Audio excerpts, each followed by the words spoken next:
hayaan mo lang yan, ma. Pahinga ka na, para medyo mamaya palit na ng damit. Naligo ka ba kahapon? Parang hindi. O, ako na ba? Sige na. Go na, maliligo ka o magpapahinga ka muna.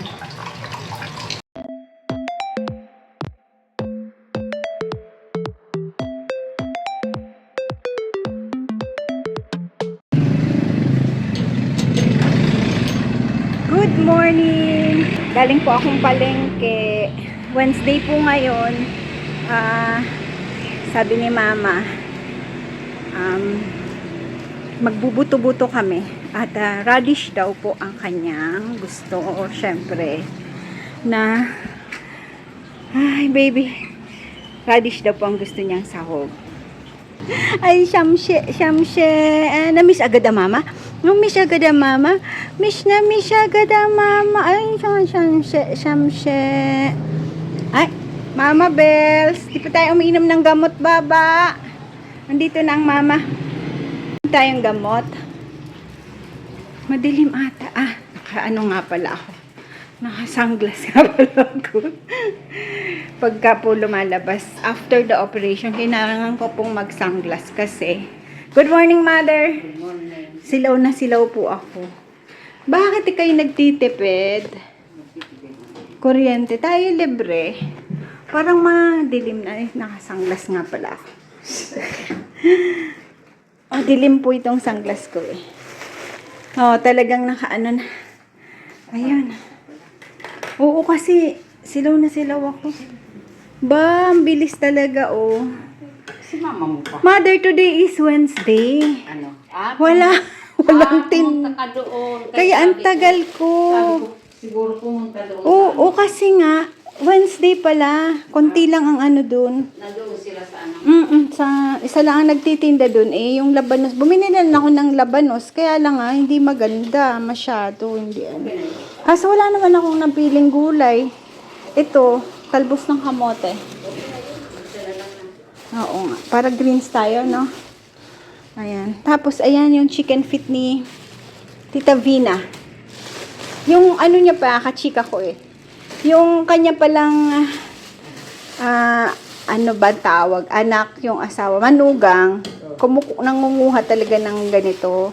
Sa may Angeles daw. Sa mga, tawag dito? Sa Magnolia talaga. Yan. Nagpili. Sabi ko, tita, ayaw ni mama nung nang maliliit. Sabi niya, kilala ko naman yan si Mananay. Sige, pili tayo, sabi niya. Sabi ko, mapapagalitan po ako pag maliliit masyado. Sabi niya, sige, bilitaan, hanap kita anak, sabi niya. Mabait po yun si Tita Bina. Tapos sabi niya, 134. Sabi niya, 130. Sabi ko, hindi po. Hindi kasi magpapasko na, baka syempre, kailangan. Sabi ko, parati naman po, pag may ayuda, kasama kayo sa lista. Tatawa kay Tita Bina. Sabi niya, alam ko naman, hindi, parati daw siyang nasa listahan ng ano. Kasi po dati, ganun din ang ginagawa namin. Yung nag-chip in kami magkakapatid. Tapos, namimigay po kami ng konting groceries lang naman. Tapos, ngayon po si ka-farmer na ang gumagawa nun. Ay, diba? Maganda din po kasi parang ano din po sila, diba? Masaya. Yung basta na pipiliin lang yung kapitbahay na medyo wala din, diba po? Panghanda lang naman ng Pasko. Usually, spaghetti, mga ganun. Usually po ganun naman ang kinakain Ayan. Ito, binilang kita kay Tita Susan. Yung parang otap. Otap talaga yan. Tapos po yung ito, 7 pesos isa, di 35. Asan na yun? Binilang ko si Chichi Pagpunta natin, may pasalubong ako sa kanya. Wala. Syempre, hati na sila ni Owen dito. Si Ken dito, hindi pwede yung diba po? Hati na sila, Masarap po to, kainin ko yung isa, titikman ko po. Ano po ito, cola. Cola ang kanyang. Ito po, cola to.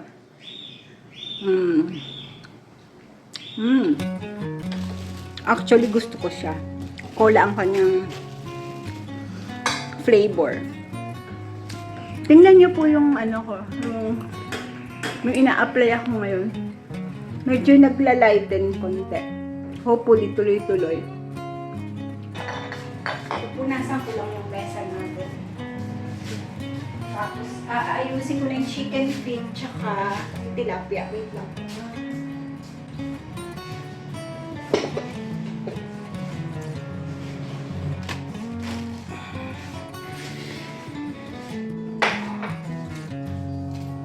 Inalabas ko na yung pagkain nito.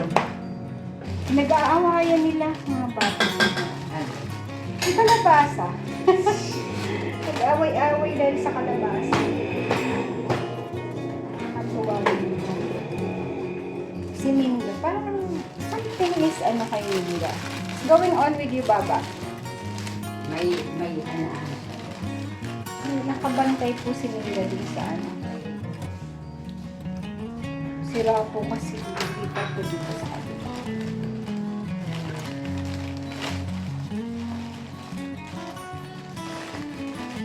May binabantayan siya dyan. Ay, may naaamoy akong mabahong ano eh. Siguro, may nagpatay sila. Pero sabi ni Daddy, parang wala naman din. Minsan parang may naaamoy akong, parang amoy yung patay na daga. Wala ka naamoy, Ma? Something is wrong with you. Mag-oregano na tayo. Daming umuubo po sa nung ako'y nasa ano, may hatching ng hatching, tapos ubo ang titigas. Ito po, nabili ko kay Tita Vina. Yan. Tatanggalan lang po natin ang kuko. Kasi hindi ko po alam yung nabibili sa mall kung malinis na malinis na. Dito po talagang ano, may balat pa yung, ikaw pa po maglilinis. Tingnan niyo po natanggal kong balat. Buti po ito hindi yung magpapakulo ka pa ng water. Yung kahapon, ang ano po, kailangan magpapakulo ka pa ng tubig para matanggal yung balat. Mabusisi lang po ito gawin. 1 kilo lang to. Sabi ni Mama, i-divide ko daw po into 3 na balot. Kaya lang medyo maliliit po. Ganda talaga yung medyo malaki. Medyo mahirap po ito kung ano kainin. Mabuto kasi para kang para kang nagkumakain ng atis. Pero tiyagaan po kasi collagen, diba? Kailangan po ito sa ating katawan. Collagen.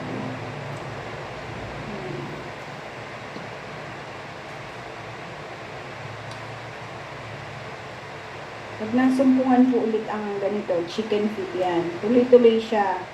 Ngayon po, nasumpungan naman ang steam na fish. 3 days in a row po kami ngayon. Steam tilapia.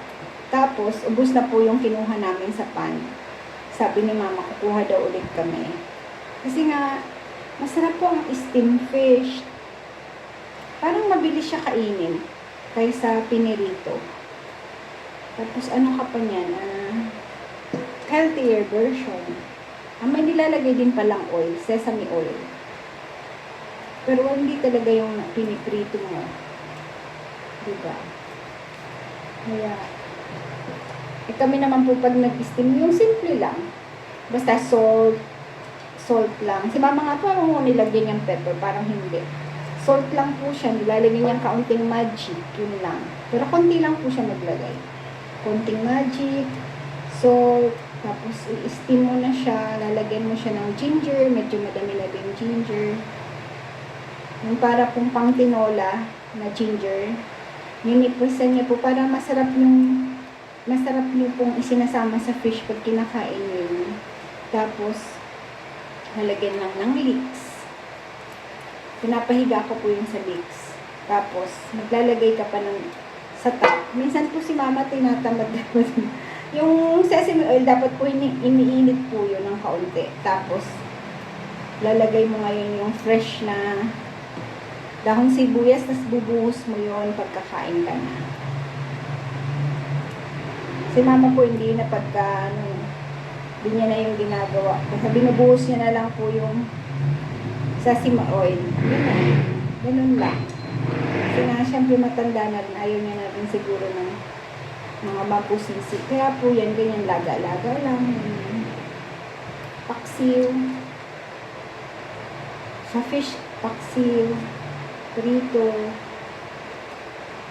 Ayaw niya na masyadong komplikado. Sa bagay sila, ganyan naman po talaga ang luto ni mama. Ganun lang. Simple-simple lang. Ang lait po, oh. Si Tita Bina talaga. Sabi ko malaki. Tita Bina. Birthday nito na naman. Dapat talaga ako ang pipili, Tita. I love you, Tita. Love na love po naman ng mother. Love na love po ng mama ko yung si Tita Bina. Pagka po si ka-farmer ay may ayuda nga. Parati siyang meron. Nasa listahan ni Inay. Mga parati niyang binibilin kay daddy na, ay kay Dong na. Oo, si Vina. Yun, si Nanay Kadja, si Vina, si Aling. Papataya po sa wedding na may bukol dito. Yun, parati din po yun. Yung mga binibili niyang bibigyan. Little family, mga ganun po.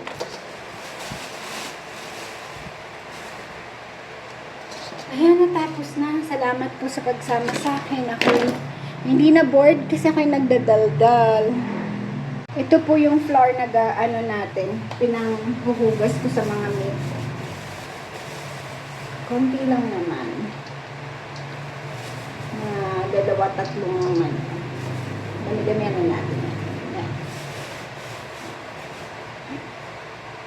Old flour ko po to. Pero hindi, wala namang bukbuk. Pwede pa siya actually.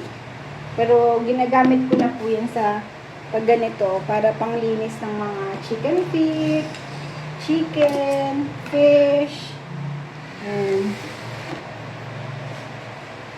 Lalagyan lang po natin yan ng water. Lagay ko muna dito. Nalagyan ko lang po siya ng water. Tapos massage lang. Medyo messy ang ating kusina. Saan na kaya ang nanay ko? Paano pa ata? Tatapon niya lang daw yung mga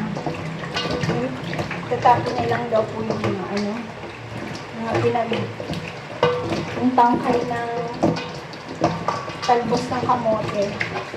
Wala na, hindi na bumalik. Mainit na po sa labas. Hindi pa bumabalik.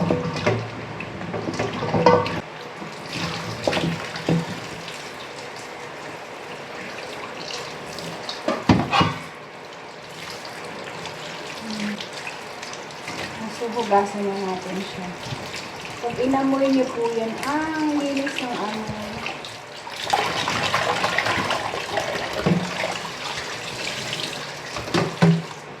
Tapos isa-isa ulit. Pagka ganito-ganitohin ko lang po yan. Parang mawawala yung dulas niya. Pero wala na pong gaanong parang madulas siya. No? Kasi once na nalagyan na ng flour, kumakapit na po lahat doon yung mga parang dugo-dugo, sebo-sebo. Ha? Kanin? Pwede naman, hindi na ako magsasaing. O sige, magpahinga ka na ako, nabahala doon. Hindi po, maaga pa. Wala pang 10 o'clock, mother. Ako na bahala. Ako na mag-i-steam. Ako na mag-iinit ng ulam ni daddy. Ayan. Baka nga hindi ko na initin muna yung ulam ni daddy kasi yung pork steak po, syempre may tira talaga. Yun lang po may tira namin kahapon. Kasi may ano naman sa bawal, diba? Ayan. Gusto mo bang mag-adobo ako nito? Ay, hindi. May steam fish tayo, may gulay. Wag na, tatlo na. Huwag na. Dagdagan ko lang yung ano. Yan, hayaan mo lang yan, ma. Pahinga ka na, para medyo mamaya, palit na ng damit. Ano mo lang? Naligo ka ba kahapon? Parang hindi. maliligo ako. Oo, maligo ka. Sa hapon. I-exercise muna natin. Ano? Oo, ako naman. Sige na. Go na. Maliligo ka o magpapahinga ka muna? Maligo ka na o magpapahinga? Pahinga ka na. Maligo ka na lang mamayang hapon. No? Oo nga. Kalimutan mo na maligo. Chinecheck na ang makulit na ang nanay ko. Ako na lang. Sabi niya po kung, ikaw na ulit mag-init ng hangin, di ba po sabi ko kanina, ako na lang. Kasi maaga pa po 10 o'clock. Di pag ininit po yung matagal, hindi na po siya yung nagkikip warm lang. Warm nga siya, kaya lang po medyo nagtututong. So, dapat ang init mo mga 11, quarter to 12 bago kakain. Or 11:30, di ba po? Para medyo maano pa siya, tawag doon, mainit pa pag tingnan niyo po yung aking favorite ngayon. Daming mancha. Yung isang araw na mancha nung nilalagay ko sa mukha ko. Yung sa juice. Tapos ngayon naman, nagpainom ako ng gamot ng mga dogs. Ayun, namancha ulit. Kalimutan ko po lagay yung aking Mainit din kasi yung apron. Diba? Hayaan mo na. Ano na naman to eh. Matagal na serbisyo. Pero kukusutin lang siguro ng ano. Sabi ko ay nakakatawa po. Kasi paboritong damit. Parang nanay lang din. Diba? Po. Sabi ko sana medyo maging effective yung nilalagay ko ngayon. Diba? Nung lumuwas pa ko sa Manila, na-conscious na naman ako sa sa mukha ko. Tingnan niyo po. Na-conscious po ako. Kasi syempre, napapansin talaga. Sabi ko, OMG. Ayan na naman. Yan po. Pero parang nag-lighten siya, po. Dinadaya ko lang ang sarili ko. Sinasabi ko lang na nila. Para lang hindi ako gaanong ma-depress. Pero ngayon po kasi, pag lumalabas ako, nakasanglas ako, nakapayong ako. Dati kasi wala akong pakialam din. Yun din naging problem ko. Wala akong pakialam noon. Basta, hindi pa ako nagsa-sunscreen. Kasi nga po, pagka mainit, ang init ng pakiramdam ko pag naka-sunscreen ako. May mga sunscreen pong talagang yung 50 SPF. Ang lalagkit, di ba po? Kaya hindi po ako talaga yung nag-farm kami. Yun yung mga sunscreen ko, ang lalagkit. Sabi ko, hindi ko kaya. Pagka alam niyo po yung pakiramdam ng parang init ng katawan mo. Hindi ko po talaga yun hindi ko napagtiyagaan. Mali ko din. May mali talaga ako. Tingnan niyo po yung line, ganyan.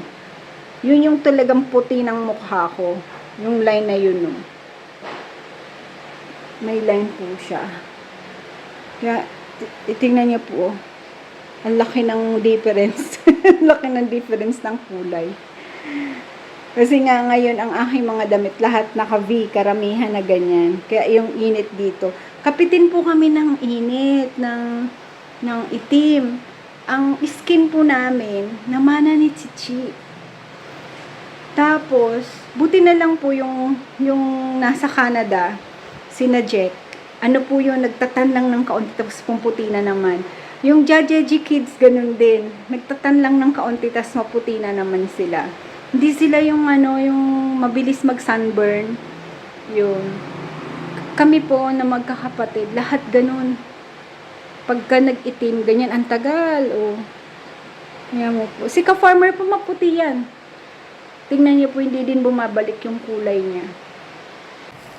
Itapak na po natin to. Manipis ang ko ngayon. Wala yung medyo makapal na to, na pang freezer. Kaya pwede na rin. Iano ko po into, sabi ni mama, into 3. 5, Sabi ko pa naman, pag malalaki, ano namin si bro, isasahog namin sa luto pagdating. Ano po maliliit. Bale, it's okay. Tiyaga-tiyaga na lang.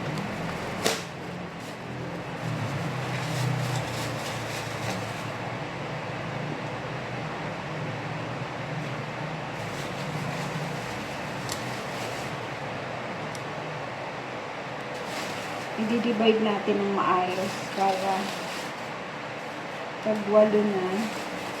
Kasi lang pa to.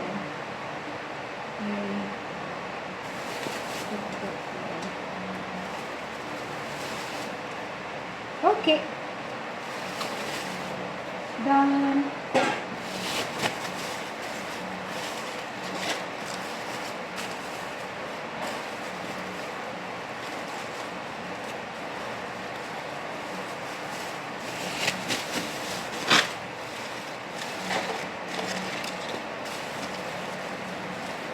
Parang feeling ko po, araw-araw ako ngayon namamalengke. Pero alam niyo po, gusto ko yun kasi gaya ngayon, ang palengke na andun sa taas. Hindi ko lang po kayo naisama. Dala-dala ako actually itong aking camera. Kaya lang nakapayong ako, nakabag ako. Paano ko po ihahawakan yung aking camera, di ba? Kaya hindi ko na po kayo na-feel, hindi ko na po kayo nasama doon. Ang maganda po doon, pag malayo yung bilihan, ako po'y nakakapag-walking, di ba? Walking papunta, walking pa uwi. Pag wala si daddy. Pag andyan si daddy, syempre, tayo'y prinsesa. Hindi naman papayag. Sabi ko nga, maglakad na lang tayo. Sabi niya, mabigat ang dala. Ngayon po, di kami bumili ng egg sa palengke. Kasi, sa tapat namin, kinamang Rafi, may tinda na egg. Sabi niya kay mama, Nanay, dito na po kayo sa amin bumili ng egg. Kaya po, kaninang umaga, doon kami bumili sa kanila. Kasi syempre, kapitbahay. Para kumita din, di ba po? Tulong-tulungan lang ba? Ayun, ako po'y naayos niya na. Kakaano ko tamo. Nahimay na ng nanay ko. So, anong gulay namin? May gulay nga pala siya doon. Sige. Okay. Ipapak ko na rin po yan. Papak na po natin para habang tayo'y nag-aano. Kasi yan, ihahati ko ng dalawa. Para sa hapon po kasi, yan lang aming pinakagulay namin. Mga ganito, talbos-talbos.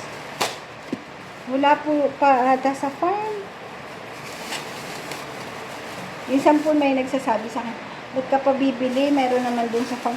Minsan po kasi, di man kami nakakapunta doon. Kaya pag may nakita po ako sa palengke, bumibili na po ako. Ganyan lang po yan. Isang luto na namin. Basta mauubos lang. Sabagay po ang mga dog, mahilig sa ganito, sa gulay. Kaya lang nga, with salt yan. Kaya hinuhugas ko pa minsan pagka yung may natira, ipapakainin ko sa kanila, hinuhugas ko pa. Kasi nga, baka kako. Uso po yung pagka nagte-table food, may mga instances na nagkakaroon ng kidney stone ang ating mga alaga. Kaya ngayon, no salt. Sabi ko, wag na mo nang bibigyan-bigyan ng table food. Kasi nga, tumatanda na. Magiging prone na kung saang-saang sakit ang dog. Pupunasan ko na lang po ito muna para mailagay ko na dito sa mga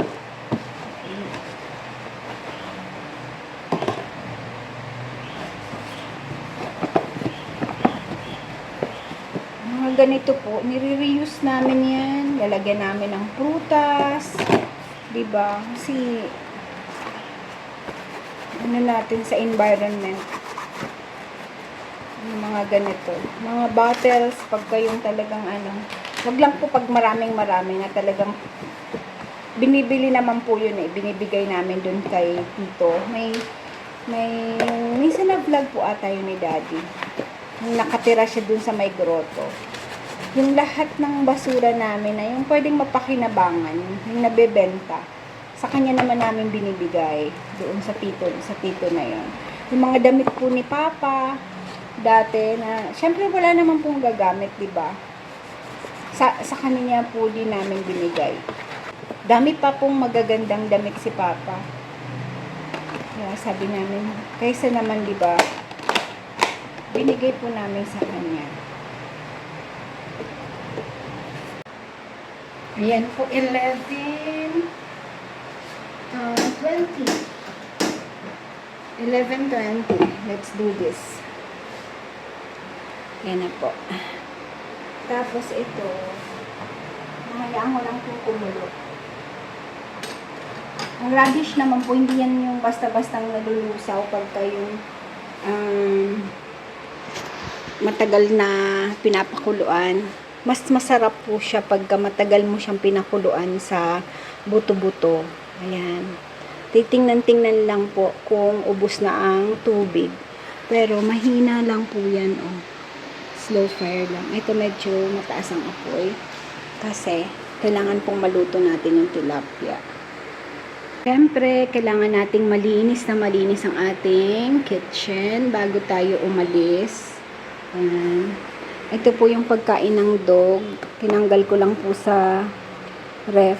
Ayan. Tapos ito po yung ilalagay natin sa ibabaw. Ito yung dahon sibuyas. Ayan.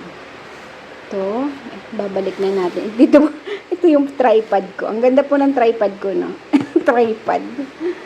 Ayan. Ito na lang i-missing ko na ano ko na po yan. Ito na lang yan. Yan na lang konting hugasin. Tapos magpapakain na ako ng mga dog ko kasi gutom na? Gutom na? Hungry? Hungry? Nakaupo na sa kainan niya, oh. Ayan na po si Daddy. Ang gagawin ko po nito, i-heat ko lang tong sesame oil. Ayan. Sarap po ang sesame oil, no? Ang bango pa.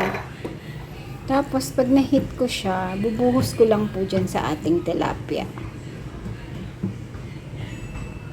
Ayan. Narinig ko lang po na andun na ako nagpapahinga po ako ng kaunti. Si Mama nagpahinga din. Sabi ko, bakit parang may naririnig akong parang may naririnig akong, sound. Sabi ko, may naririnig akong sound ng cellphone, parang nanonood. Pag ganyan ko, andyan na pala ang Daddy. Nakaidlip po ako. Nakapag-power nap ako.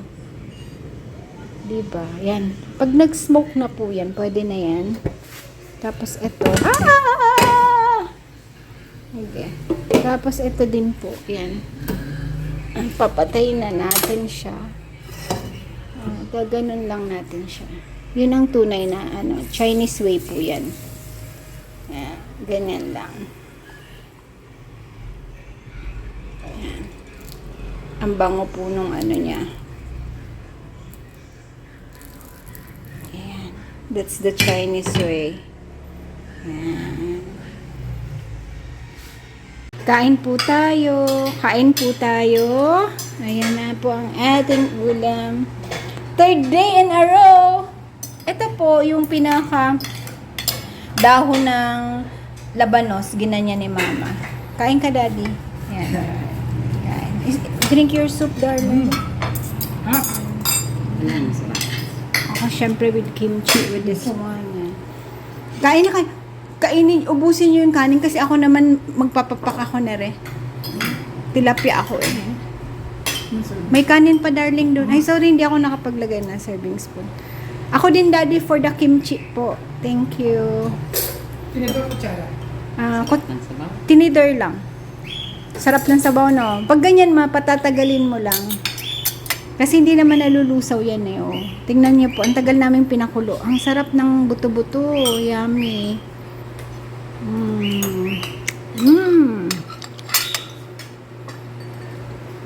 Sarap na po ng this one, radish. Pag na matagal na nakulo sa Mamadali si Daddy. Okay. Handa-handa. Handahan lang.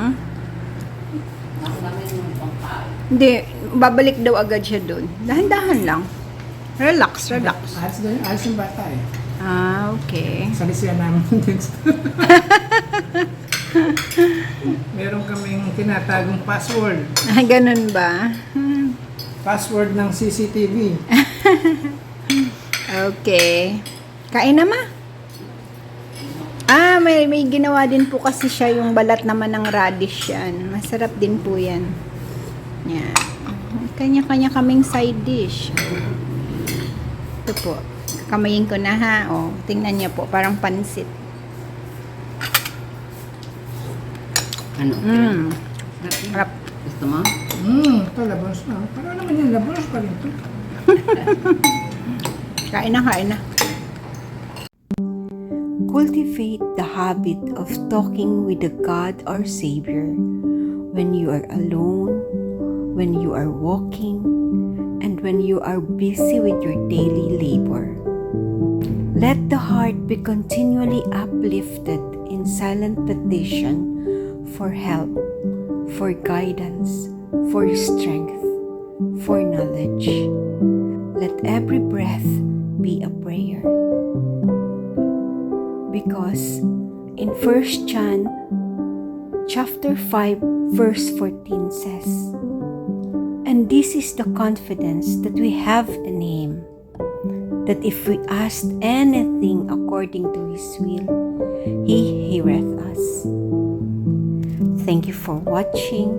Please like, subscribe, push that notification bell, and share.